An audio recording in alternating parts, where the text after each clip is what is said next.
Hi, everyone. Thank you for joining us this afternoon. We have a wonderful opportunity to walk through Marita Dingus's most recent exhibition, the title of which is Re-Souls, and then I have to return until you get it right. Marita, thank you for, thanks for this opportunity and thanks for the beautiful exhibition. Can you tell us a little bit about this particular body of work and maybe actually just start with the show title? Okay, so initially my idea was, Marita Dingus and we don't come back brand new. That was my thinking, but then my partner, husband Preston said, well, no one's going to understand what you mean by that. So let's rethink the title. And my idea is that you don't come back brand new, is that people see a little baby and they, oh, look at the brand new little baby or whatever. But in a lot of cultures, when little babies are born, they say, oh, that's your great-great-grandmother coming back, or this is your uncle or your grandfather. So they, in a lot of cultures, they actually feel when someone new comes into the family line, it's actually just an old soul coming back to be with the present folks. So I've always felt that and believed that, and and I know in a lot of cultures you think that. So my idea is that you don't come back brand new, is that you are actually a recycled soul from somewhere in your lineage. And my idea is that you have to keep coming back until you get it right, and until you truly are kind and loving and giving and not selfish. To me, selfishness is a kind of a young soul problem, but all souls know to be generous and giving and self-sacrificing. So to me, like my art is constantly being recycled and repurposed and recycled and repurposed. I think that's the way human beings are. And one day we are just exactly the way we need to be. Not that we all need to be like Mother Teresa, but I'm thinking maybe she got it right. But anyway, finally we get it right, and then we get to kind of enjoy nirvana, nothingness, whatever. That's awesome. I love the relationship between the title and that idea of like how we as humans can sort of have all of these opportunities to kind of reinvent ourselves or re-attempt this life, and the way that coincides with your use of materials. And this piece here is actually kind of particularly meaningful in this gallery because it uses a whole set of keys. So the building that we're located in, the Harold Pohl building here in downtown Seattle, was rekeyed, I don't know, 2 years ago or something. During COVID. And so we asked the building owners to give us all of the keys that everyone in the building had. It must have been like 1,000 keys or At something. Least several So boxes. this piece here actually is using some of those keys, which I love. Yeah, I love them. I think they're bronze or brass, whatever. They're wonderful metal and wonderful shape. Yeah. And I enjoyed getting them, and there will probably be several more of these folks appearing. So all 1,000 keys That's are right. used. It takes a while. Exactly. You were just telling me a little bit about the faces on these figures. Can you share a little bit about these ceramic faces and how you've approached? Yeah. I had the good fortune of doing a residency at Pottery Northwest, probably in 2000 and maybe 18, I think it was, something like that. And I made clay faces, and James did clay vessels for me, and I painted faces on them. But I had a little hunk of clay, about a quarter bag of clay, that my intention was to make the faces at home and bring them to Pottery Northwest. But my residency was over and I had forgotten about the little hunk of clay. So during the COVID year, where you're stuck at home going through all your supplies, I says, oh my gosh, look at the clay. So I learned from Barbara Shaman how to rehydrate it, where you poke holes and pour water in it and let it sit so many days and all. So I was able to get the clay malleable again. And I made all these clay faces, and I think there was a total of about 25 little clay faces, all pretty small. Just my choosing. I had the idea of a lot of small little sculptures. And Pottery Northwest, they were able to fire the clay for me because they do fire their own clay. Excuse me. 21st century problems. Yes. Let me just put this here. There. So anyway, so a lot of the clay faces are brown. These are painted blue because I have my fabric sorted in reds and blues. All this wild fabric are in those two colors. So I knew I wanted to make a whole series of red people, our little children, and then I wanted to make a series of blue children. So these faces got painted blue because I knew I was going to be having these blue bodies. And it's funny because when I was a little child, there were certain words that my mother and father wouldn't let us say. So one was shut up.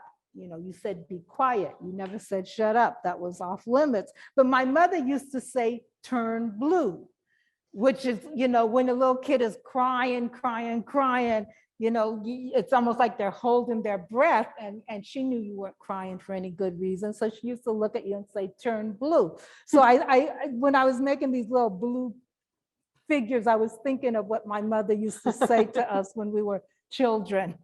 A lot of your titles are really kind of poetic or evocative in a lot of different ways. So the one on the left is titled, I don't get red, I get blue when I'm mad.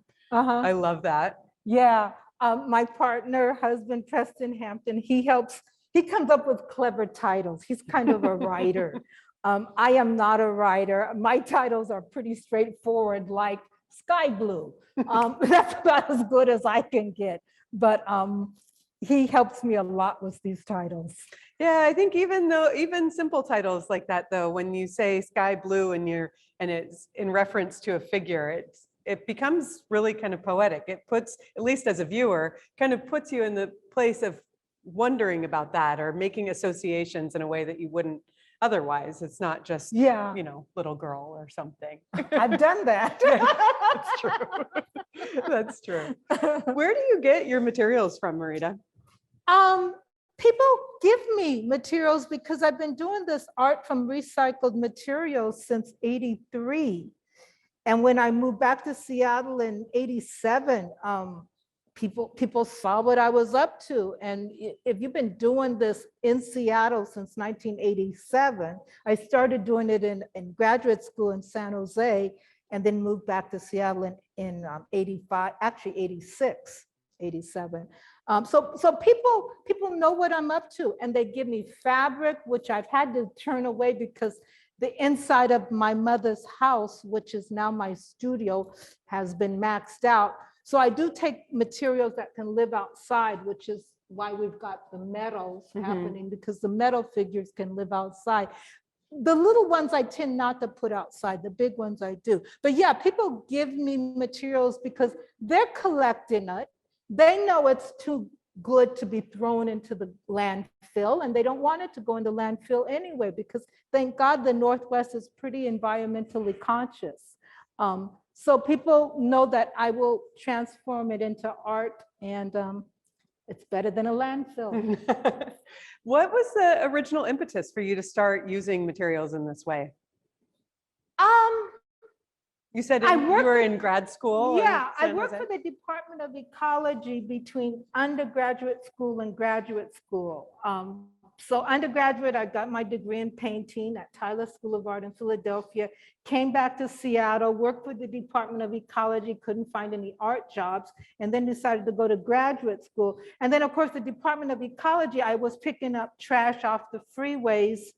I ran a road crew of teenagers. You pick up trash off of 167. I don't think we do I-5, that's way too dangerous, but we do the smaller highways, Department of Ecology. I think they still have the program. So I went to graduate school with all this stuff. And then I was a single mother at the time. So it got a question of, do I buy oil paints or do I buy food for me and my son? So, it was a no-brainer. And I had all this stuff. And the Bay Area has this wonderful tradition of this kind of hippie grassroots movement and making art from stuff, because on the mud flats between Berkeley and San Francisco, there was all this sculpture made out of stuff. So the faculty at San Jose State saw me making sculpture out of stuff as a legitimate art form. So even though my MFA is in painting, I got to make sculpture for the entire 3 years. It was either 2-3 year program because I got the MFA. So it all started in graduate school with the Department of Ecology, going to graduate school with all this stuff, having limited financing and wanting to make sculpture. I was also looking a lot at African art, which was my desire to make sculpture. Because for me, African art was primarily sculpture, not a lot of painting, especially in the traditional art. There's also a tradition in African art of using materials. That's true. Whatever you can get your hands on becomes an art making material. That's right. That's right. So in this piece, we got, what do you call it? You got license plates? License plates. And someone it was at the opening, someone said, well, I have an older house. These are the hinges. They're the window closures. That's right. Yeah. Yeah. So I have all these vintage window closers. She didn't ask me for any, but if she needs any, I will definitely sacrifice. I might need one to replace it. I will sacrifice my window closures because they are vintage. So again, this was something Dave gave me. I believe he used to take apart or take down houses in his former life, which is why I have all this house stuff. I have seen you use these before, and I remember being, are those like from some sort of industrial baking? That's what I was thinking. And Dave gave them to me, and I asked him, and he had no idea what they were. But to me, maybe they were for mixing bread or cakes or Hostess Bakery, because they're definitely a spoon. And you're right, you have seen these before in another piece. So this is the thing with my art. They're gonna keep coming back until they sell. And then they won't come back unless I can come to your house and alter them. And then they might. I've been known to want to do that. I love the amount of detail that you get in these pieces with, like, her hair in this with these beautiful ribbons that, you can almost picture her hair. Yeah. And using the textured materials for hair and little details for ears. Yeah. Again, people give me things, and to me, everything can be art. Everything can be a texture on a sculpture. There's nothing that couldn't work. So these are shower curtain rings. Are actually not shower. What do those outdoor fabric gazebos?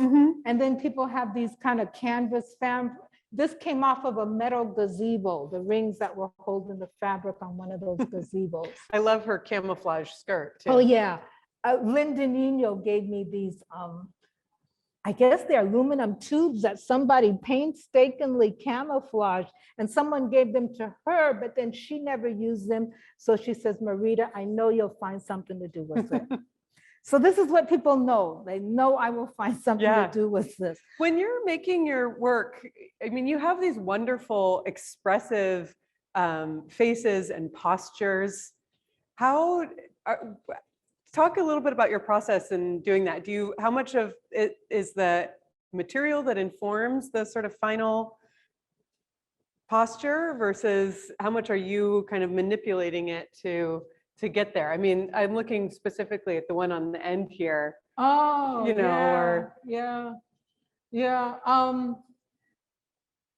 well, the faces, they just happen. Meaning when I draw faces, I usually got to look at photograph when I'm painting or doing these 2D flat faces. But when I'm sculpting, I don't. For whatever reason, when I'm sculpting, the faces just happen. As far as the posture, you notice most of them are sitting because it's really hard to get a sculpture to stand on 2 legs. But it is easy when you have 3 points, 4 points. So the sitting position is a really stable position. So how many ways can you sit down? And then, you know, what kind of positions can your arms be in? So I think about a lot of classic sculpture even, particularly classical African sculpture. They would have these kind of pensive sitting positions. And I'm talking about Ile Ife. So we're talking about the 9th century in Benin. They actually had a lot of naturalistic sculpture, and they were in very naturalistic positions. So this is the 9th century in Africa, and they had all these elaborate bronze casting. They're kind of a precursor to the Benin Empire and all those Benin bronzes that we're familiar with, Ile Ife. So this whole idea of having classical proportions is not necessarily foreign to Africa. We're so used to African art being more abstract and more abstract proportions. But in fact, a lot of African art does end up being, well, not a lot of African art, but there is African art that is very naturalistic. So in this exhibition, I was thinking more of classical are just more naturalistic proportions, the proportions that I saw in the work of Ile Ife art, versus this, which is for me a lot more abstract, which is probably more typical. This is the way I was working when I was in graduate school, where, you know, it has 3 legs, the arms are narrower than they probably should be. So it's a little bit more abstract. More suggestive of a figure than representative of a realistic figure. But which is actually more typical in African art, which is a suggestion of realism. But like I said, with fabric and clay, I can go all the way. I can be as realistic as I want to. This, it would probably need several more lives to be really realistic, which it might get, you never know. I love that huge knob at the bottom there. That is amazing. Yeah, I'm not sure who gave this to me, but Dick Wise and Linda Nino gave me these rocks with holes in them. I thought I might have recognized those Olympic Peninsula stones. Yeah. Dick has the cabin on the ocean and all these rocks with holes in them. And he says, Marita, I bet you'll know what to do with these. That's wonderful. Yeah, that's an amazing piece. Yeah, I enjoy it. I think this is just a buoy, a black, spray painted black buoy, because again, those are things you would find on the beach. And I have no idea what this is. Some sort of a metal canister for pressurized something. Yeah. So then in this one, we get back to the kind of more realistic proportions, because fabric will let you do that. You know, you can really manipulate fabric to be just like clay, actually. This is really abstract, but not that abstract. I mean, you know, the proportions aren't that far off. I was telling you about how this metal was a gift from an artist. She's 103 years old, Agi Petrov. Wow. She was a jeweler and she gave me her collection of metal. So I've got, you know, it was all these copper sheets and all. And the metal was really too thick to be chased and repoussé. That's where you hammer into the back to pull out the shapes and push in the shapes.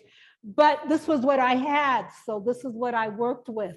And I got the face to me, it's just recognizable enough to be a face. Yeah, it has enough of the features where the shadows. Yeah, you- we can hit it. Exactly. Yeah. So ideally, I would have wanted to have more definition. And again, I was thinking about the Benin bronzes, where you've got the bronze heads and all that the people of Nigeria were making. And the Benin bronzes is actually around the 12th, 14th, 16th century, I believe, where the Ile Ife is much earlier.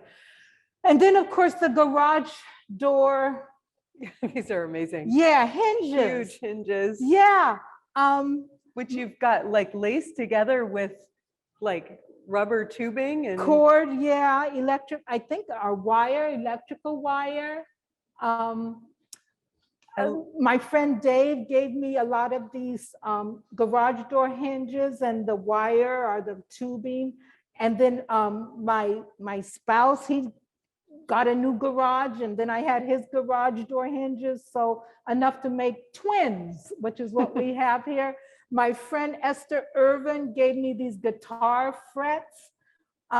She's also an artist, and like I said, everybody knows what I do, so I get some pretty amazing things to make art out of, and it will become art. I guarantee you. I love their necklaces too. Yeah, Wonderful. Yeah. So, Marita, you have a lot going on this spring. Can you tell us about some of the various, in addition to this show, some of the various things you've been up to? wow. I had a one-person show at Vashon Art Center. I'm in a group show in Bellingham and did an installation on the wall in the Daybreak or Daylight. There's a name for the gallery, Daylight Gallery. Anyway, I have a big installation. It's about a 40-foot installation. It involves people putting their definition of the West and why they are in the Pacific Northwest. The name of the show is called Mini West. It's in Bellingham, Washington, at the Whatcom County Museum. I'm in a show that's right now in Pullman. It's called Indie Folk. Indie Folk, and I believe it's traveling to Bellevue, possibly this fall. And then it may even be traveling to points beyond. I know the Mini West show is going to end up at the Smithsonian in DC eventually. I'm trying to think what else is going on. There's probably more, but right now I'm drawing a That's blank. plenty. Yeah, but it's been a good spring. It's been a very busy spring, and now things are a little quiet, at least for the time being. Yeah, and your son is in Atlanta. Right. So I'm gonna be visiting him. I'm gonna go to the African American Museum in DC because I've never seen it. When it opened, you couldn't get tickets, and then COVID closed it. So now it's open again, and I was able to get some tickets. So myself, my husband, and my son, we're gonna all go to DC to the African American Museum, our first time there. And then from there, I'm gonna go to Atlanta just to spend time with him because of COVID. We used to see each other once a year, well, actually twice a year, but it's now kind of dropped down to once a year, but things are looking up. That's awesome. That's So- exciting. Tell me a little bit about how you're thinking about sort of your work as it fits into the sort of cultural landscape of Seattle these days. I know that there's been a real focus on, Black artists in our region in particular, and that there's not a huge number of Black artists in our region. Actually, there's a lot. When I look at, if you drive to the central area to 23rd and Union, both of those buildings are full of Black art. And I'm not even sure who the artists are. I keep asking everybody, who did the art on the buildings over here on, one is Africa Town, and I can't recall the name of the other. Portraits of us all over, and I'm talking about huge portraits of us on these buildings. And then of course, these wonderful colors I went by Jimi Hendrix Park by the Northwest African American Museum. And now there's this metal cutout of Jimi Hendrix. Before there was just a guitar fret coming out of the grass, which it was okay, but I really liked this metal cutout of Jimi Hendrix portrait in the park. So I'm saying, wow, all these Black artists are in Seattle and they're getting public art. And it's wonderful, the opportunities that are happening. So I didn't think there were very many of us here, but just from what I'm seeing around the city, there seems to be quite a few, and we're getting opportunities to show our art, and I am just thrilled. That's awesome. And I want to know who they all are. I want Yeah. to meet them. Wanawari, I think, is an incredible venue, Yeah, right there on 26 and Cherry. Mhm. They're showing a lot of African-American artists. They are, and they're making, that space is such a wonderful cultural space Oh, too. yes. Oh, I'm thinking yes. of that as being a gathering Yes. space for community as Yes. well, which I love. Yes. I know, I mean, I know from our own gallery here how important galleries are in that way. We're using the art as a reason to come together and like be in community. You're Absolutely. right. You're Yeah. right. Yeah, they're doing an incredible job there. Yeah. So no, we're Black artists are out there and getting opportunities. So I'm hoping the opportunities don't dry up or stop, but just continue to happen, because I think art is the best way to celebrate culture. I mean, art in and of itself is the celebration, be it music or literature or the visual arts, it's celebration. Yeah. Are there any artists that you look to for inspiration? Contemporary artists in particular? Well, I look at African art a lot. And granted, I'm looking at a lot of traditional African art, but I do look at some contemporary African art. So African art has always been my grounding tool, my grounding place. Whenever I feel lost, I'll open up an African art book. And it is primarily traditional art, not contemporary art, but I'll look at an African art book and suddenly I can start feeling more grounded in directions to move in. This is what I need. I look at a lot of contemporary art. I'm just trying to think of artists that I like what Barbara Thomas is up to. Gosh, I love those huge installations she's doing. Her show at the Seattle Art Museum was spectacular. And Henry. Yeah, Henry. Henry, and that show is Might still up. still be up. I believe it's still up. That's an incredible exhibition. Yeah. Gosh. You know, I like a lot of the photography I'm seeing. I like what Inye's doing. I'm just remembering his show at the Fry, and Makoyo Ali Barnes had that show at the Fry, and it was very contemporary and cutting edge.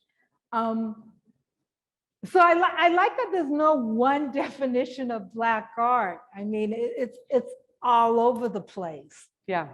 As we as a people are all over the place. So I like that there's this incredible spectrum. Jite Abaro, I'm probably pronouncing your last name wrong. She has an installation at Mad Art. It's amazing. It's and she works a lot with like textiles and fabric and things. That's an incredible. So I'm really pleased with what the young folks are doing, and keep making art, keep doing it. Yes. Well, Marita, I think we're right at the point where we're going to switch over and take questions from the audience. So we're going to turn off this video and we're going to walk over to the computer and stand in front of that screen so we can actually see the folks who are on the call. Okay. We'll be right back. There we go. Okay. So feel free, if you guys have any questions, to drop them in the chat, or if you would prefer to just turn your mics on, go ahead and do that and ask away. We will get this in gallery mode so we can see you all. And here's Marita. Let's see, Diane says, don't forget the special installation at Sam Water. Oh, yes, gosh. Sorry, Pam. I'm at the Seattle Art Museum in the Blue Planet show. That's up until, I think, April 30th. They have the 400 men of African descent and the 200 women of African descent in a very powerful presentation, something you must see.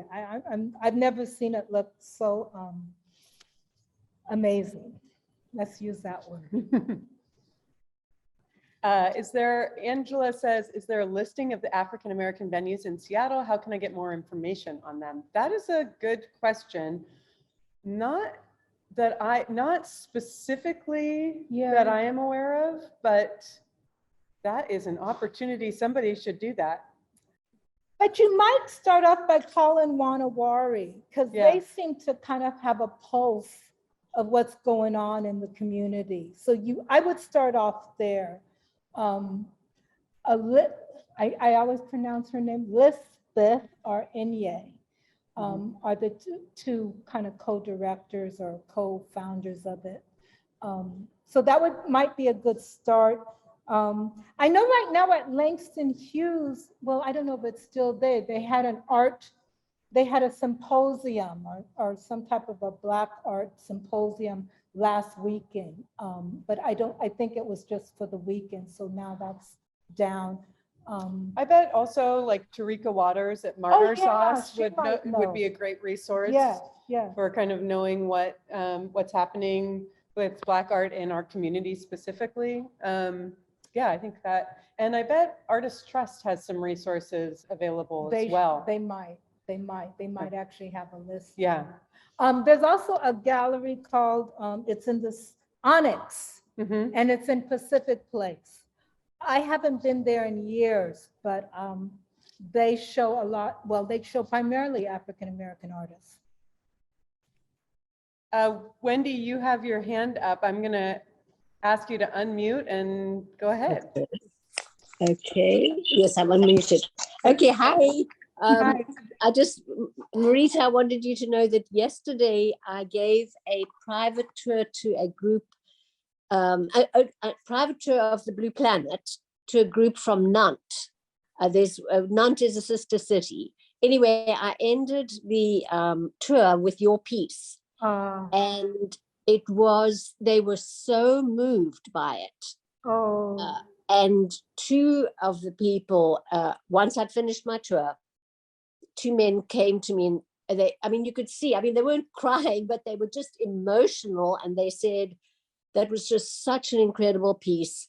And then they told me that Nantes has taken ownership of the fact that they were part of the slave trade, in that Nantes was a place where the sugar and rum was brought, after the ships took the slaves to America, came back with rum and sugar, delivered it in Nantes, and then from Nantes it went, across Europe. Yeah, Nantes was one of the places. Country Nantes. I'm sorry, it's France. A city in France. Oh, yes, okay. Sorry, Marita, yes. Okay. And so they, and they were very proud of the fact that Nantes has owned its guilt and has got a museum about that. Anyway, your piece sparked a whole sharing and was very moving to people. So thank you. Thanks for sharing that, Wendy. Okay. I noticed that Brandon mentioned in the chat that they wrote an article about the art at 23rd and Union, or 23rd and Jackson. So I'll share this link with you at the end. Okay, great. And Cindy asks, are your metal sculptures all secured with wire and cables, or do you ever weld and solder them? I took up welding and my welds never held. I guess you got to be really clean and precise, which is something that eludes me. So everything is wired together, which seems to work. Yeah, Angela, please jump on. Hi, I am so excited to see your work. I have one of your pieces Ooh. You sure do. Angela, you're in LA, right? Yes. Yeah. She Yes. visited us in the gallery and absolutely fell in love with your Oh, work and good. couldn't. Yeah, really stop that. I was so just impressed with just the spirit and the life that emanates from the pieces. And I just said, oh my gosh, I have to have that. I do the Aw. same thing too. I don't know how well Ooh. you can see it. I do. Yeah, but I do Wow. something similar. And this is an old lamp. It was a lampshade frame. Uh-huh. So like you, people give me stuff that I don't have room for, but I recognize good art when I see it. And man, I sacrifice to get it. Maybe I don't eat, but but I really appreciate you. And I'm so glad that this is online because I couldn't come back, and just so nice to meet you and just to enjoy all your art and the wonderful things that Traver does. And it's just really a joy. You. Thanks, Angela. Thank you. I can't wait to see you when you're back in Seattle. Yes. I can't wait to Let come. me know. Okay, I will. I'd love Yes, to meet I'm you in person. serious. All right, thank you. Anybody else have any other questions you want to ask while we're online here? So lots of nice comments in the chat, Allison. Thanks, Susan.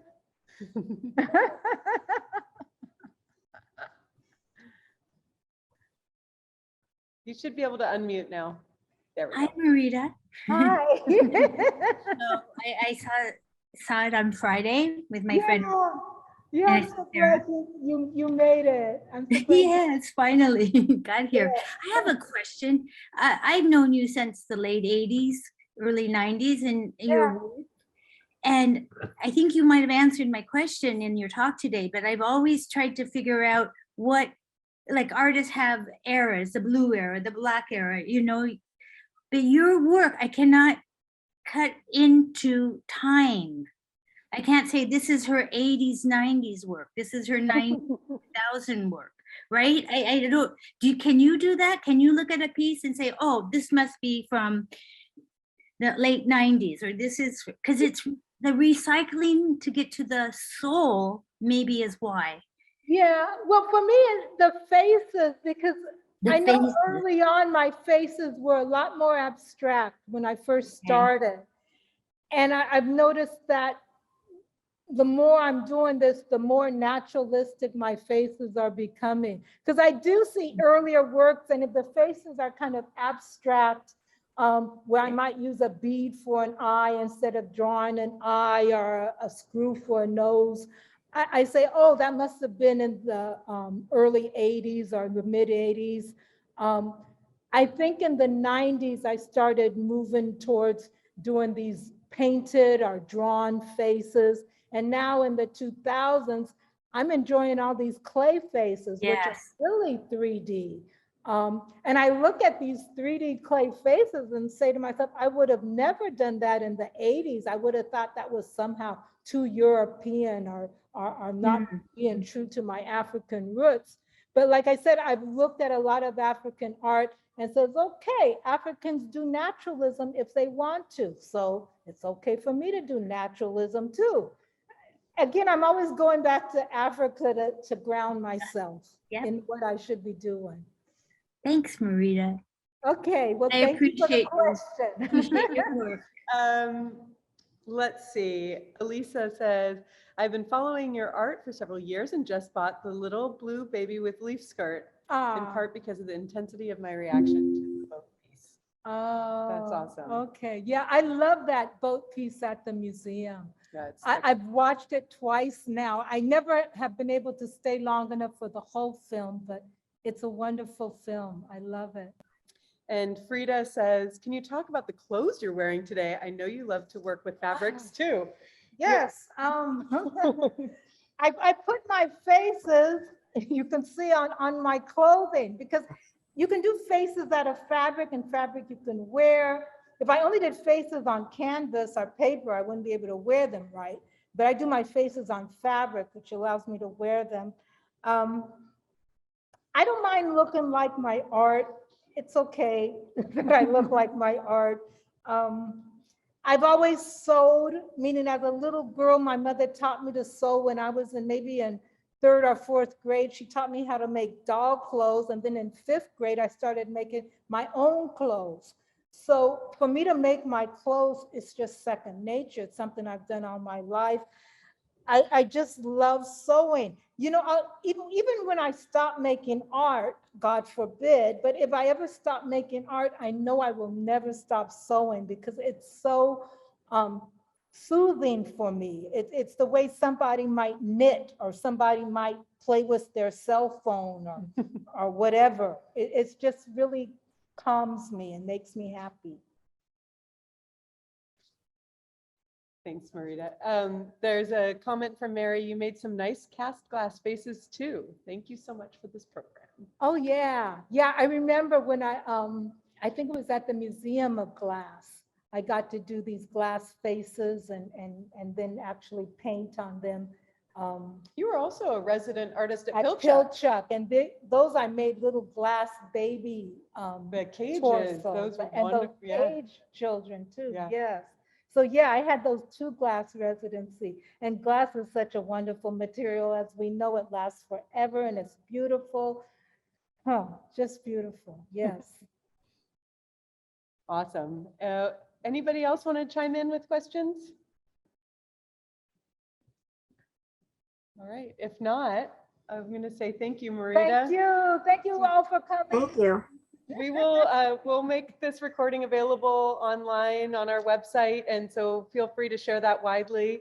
And yeah, if you took some screenshots and you want to share them, I'd love to get them by email. And thank you all very much, and we hope to see you in the gallery soon. Bye. Bye.